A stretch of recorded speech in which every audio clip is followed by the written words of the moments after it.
I came into my preemie experience already having gone through the trauma of infertility and already having that it at first I thought it was guilt, but it was shame. It was, I am not a good mother. I can't even get pregnant, first of all. Now I can't stay pregnant. Now I don't know my babies. The trauma, it begins at delivery and then it just continues throughout until you get to discharge, and then you're processing. As NICU providers, to take on all that emotion by someone, you'll just be fried by the end of the day, right? But leaving it absent and not addressing it doesn't allow for very good family-centered care. And I think a lot of it relies on communication. Personally, after I gave birth at 24 weeks, I felt such guilt that I failed the boys, that I was like, now they're in the NICU, they're where they belong, they're with the people who know how to treat them, and they don't need me.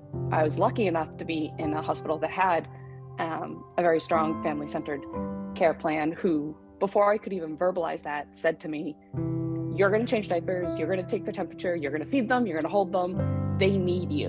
And I needed that to know that, I was supposed to be there. After that first month, one of the nurses said, she said, have you held Avery today? And I was like, I haven't held Avery ever. And she said, oh, well, we're just going to make that happen today. And I was like, oh, I don't know if I can do that. But she said, we can do it. We're going to do it together. How my day was, or having a conversation with me that has nothing to do with the NICU or babies or monitors or beeping meant the world to me. In any kind of an ICU situation, your relationship with your partner is at its most fragile because you're both going through the hardest time of your life together with your child that you both love more than anything. And I think another concrete thing that's super important that often gets left out that our family experienced is not having adequate discharge planning. You go from having this like super high intensity experience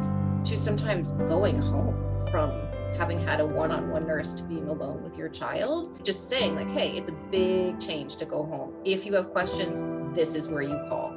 You're going to have questions. That's okay.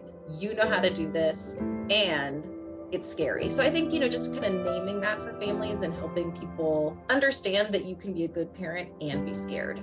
For NICU parents, this is again a life-altering event, that in the NICU, we are there because we have to, because that's our kid.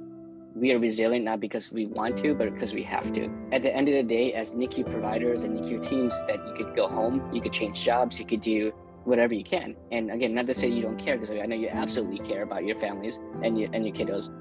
For us, that's our whole life.